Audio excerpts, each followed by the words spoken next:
Bom, chegamos ao final desta aula e o último tópico dessa aula é justamente os fenômenos eletrostáticos. Dentre eles, devemos falar sobre a blindagem eletrostática e a gaiola de Faraday. Bom, mas quem foi Faraday?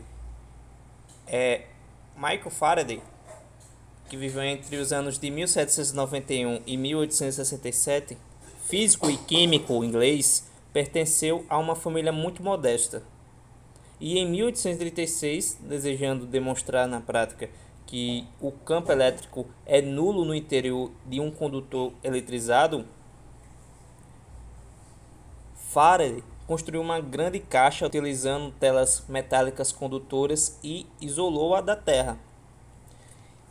Ele entrou na caixa, levando consigo vários dispositivos de detecção da presença de campos elétricos que ele tinha na época e mandou que seus assistentes eletrizassem intensamente a caixa.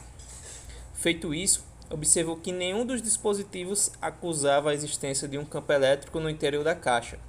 Faraday, então, nada sentiu, apesar de a caixa estar altamente eletrizada, com grandes descargas elétricas pelo ar saltando por vários pontos da sua superfície externa. Assim, a caixa recebeu o nome de gaiola de Faraday e em homenagem a ele, e é utilizada nos dias de hoje justamente no isolamento na indústria, né, de transformadores e geradores eletrostáticos, dentre outras aplicações, né, da blindagem eletrostática.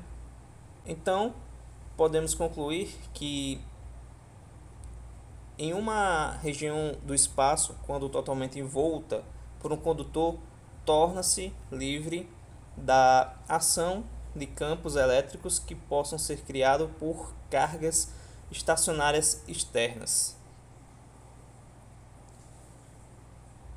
Bom, outro fenômeno eletrostático que acontece é justamente durante uma tempestade, que se observa uma das mais incríveis manifestações da eletricidade, no caso, o raio.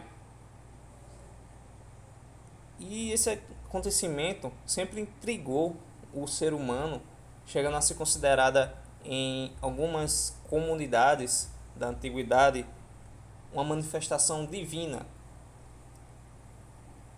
Porém, no século XVII, Benjamin Franklin conseguiu provar que o raio era uma simples descarga elétrica ocorrida entre nuvens eletrizadas e a Terra.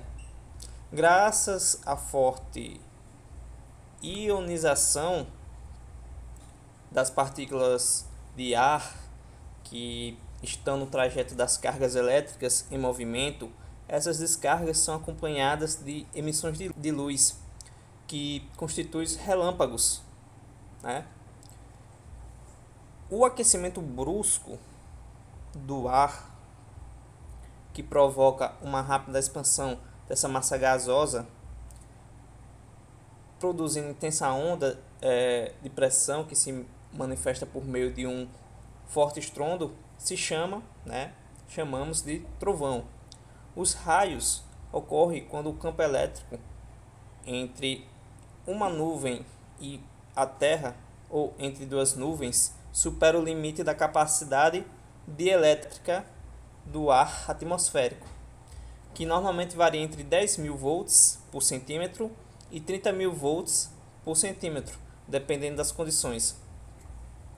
Uma constatação interessante sobre esse assunto é que a duração é aproximadamente meio segundo.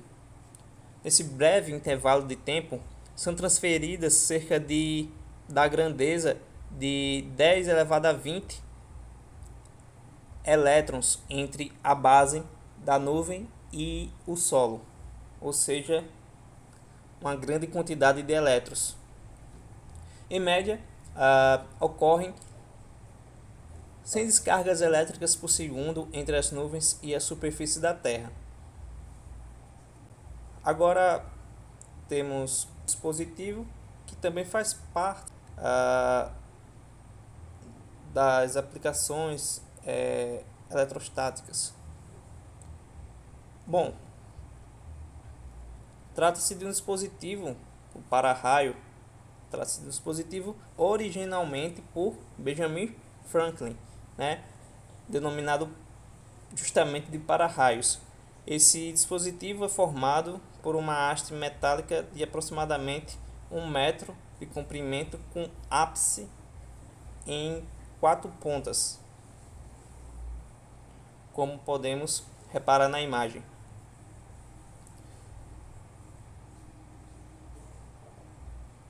Para alturas de até 30 metros, um para-raio de Franklin, colocado no topo de um edifício, oferece uma área de proteção em forma de um cone. A geratriz desse cone estabelece um ângulo de 45 graus com a vertical para uma proteção com segurança de até 90%, né, de eficiência, e outro de 25% para uma segurança de 98% de eficiência. Contudo, observe que os para-raios, não proporcionam segurança total contra possíveis descargas elétricas. O seu grau de proteção depende de suas especificações, por exemplo, a condutividade do material utilizado na construção desse para-raio, né? Para alturas superiores a 30 metros, os para-raios de Franklin têm sua eficiência reduzida, se necessário usá-lo com outros sistemas para melhorar a proteção. Outro fenômeno eletrostático que acontece é justamente o efeito corona. O efeito corona é um fenômeno relativamente comum em linhas de transmissão com sobrecarga em dias de grande umidade relativa do ar.